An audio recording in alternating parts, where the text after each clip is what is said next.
બેન બધાને સંદેશ આપી દો સમાજને પાછો.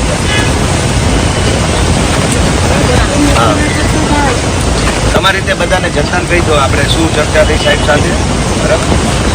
હવે અંદર જવા માટે આપણને બધાને ખબર જ છે કેટલી ચકાસણી છે. પછી ગોપાલભાઈને મદદ થયા પછી અમને અંદર ગયા પછી મોબાઈલ જપ્ત કર્યા અમારા વકીલ સાહેબે દલીલ કરી કે તમે મોબાઈલ જપ્ત કરો છો એ આરોપી છે તો તમે મોબાઈલ જપ્ત કરો છો. પોલીસ કર્મીની આ ભૂલ છે કે હવે અમે પતિને મળવા માટે અંદર ગયા તો અમારા મોબાઈલો લેવાની જરૂર હતી એ લોકોની, છતાં પણ એ લોકોએ અમારા મોબાઈલ લઈ લીધા. વકીલ સાહેબે કીધું આપણે અંદર બેસીને ફરી પાછી આપણે વાતચીત કરીએ ત્યારે પછી પોલીસથી આપણે પાછા મોબાઈલ પછી અમને મળવા માટેનો ટાઈમ આપ્યો. સાહેબ સાથે બેઠા અમે વાત કરી અને નર્મદા પોલીસ અહીંયાથી બરોડા મોકલે છે કેમ કે આપણી બધાને બીક લાગે છે નર્મદા પોલીસને કે પોલીસનો ઘેરાવો પોલીસ સ્ટેશનનો ઘેરાવો કરશે એવી રીતના અહીંયાથી બરોડા મોકલે છે. એટલે આપણે બધાએ બરોડા જવાની પણ તૈયારી રાખજો કેમ કે આપણે બધાએ બરોડા પણ જવાનું છે.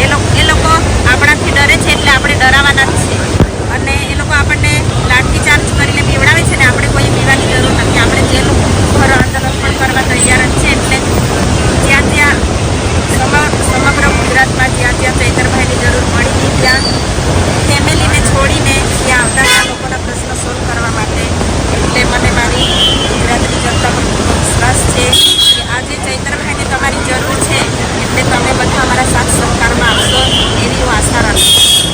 અને અત્યારે એમને બરોડા જેલમાં લઈ જાય છે અને એ પણ પાછળના રસ્તેથી લઈ જાય છે કેમ કે આપણે અહીંયા બધા ઊભા છે મળવા માટે એટલે એ લોકો પાછળના રસ્તેથી લઈને બરોડા અત્યારે બરોડા આશ્રમ જેલમાં લઈ જાય છે. દર્શક મિત્રો ખાસ કરીને વાત કરવા હું વડોદરાથી સ્પેશિયલ અત્યારે આવ્યો છું એ છે મીડિયા તરીકે નહીં એક માણસાઈ તરીકે, કારણ કે મને ખબર છે અત્યારે કે ચૈતરભાઈ વસાવા જે છે અત્યારે એ સાચા માટે લડત છે. મુખ્ય વાત એ છે કે આ જે આખો કેસ છે એ આખો કેસ ઉપજાવી કાઢેલો છે. પોલીસે ચેતરભાઈના 5 દિવસના રિમાન્ડ માંગ્યા હતા પણ ગોપાલભાઈ ઇટાલિયા અને આપણા વકીલ મિત્રોએ જે રજૂઆત કરી અને આખા કેસની અંદર જેમ નાટક લખતા હોય, સ્ક્રિપ્ટ લખતા હોય એવી રીતે FRI લખી છે ત્યારે જજ સાહેબને પણ આ વાત યોગ્ય લાગી કે ચેતરભાઈ ઉપર જે આ કેસ કરવામાં આવ્યો છે તદ્દન ખોટો છે. એટલે એમના 5 દિવસના જે રિમાન્ડ હતા એ નામંજૂર કર્યા છે. જે આરોપ લગાવ્યો છે એ આરોપ તદ્દન પાયાવિહોણો છે.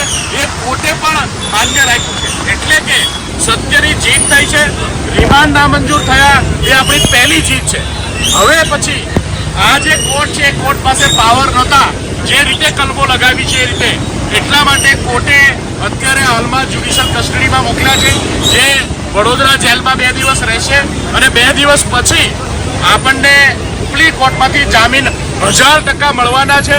અને આપણે એમનું ભવ્ય સ્વાગત સાથે ફરીથી ચેતરભાઈ જનતાની વચ્ચે આવી અને જનતાની લડાઈ લડવાના છે.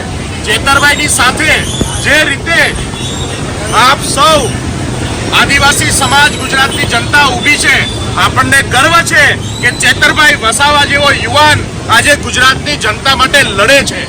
એક વખત નહીં 1000 વખત પણ આવી જેલમાં જઈશું, પણ સત્યને ઝૂકવા નહીં દઈએ અને સત્ય માટે હંમેશા લડીશું.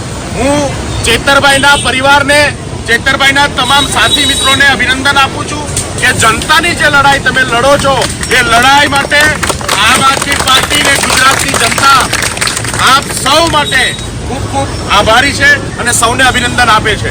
હવે અહીંથી આપણે બધાએ પોતપોતાના ઘરે જવાનું છે.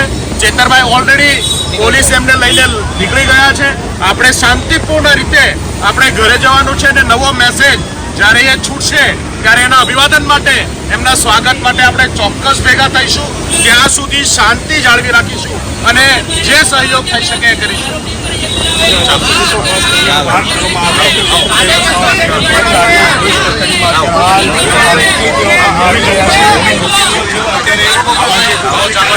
બે શબ્દ બોલો સાહેબ.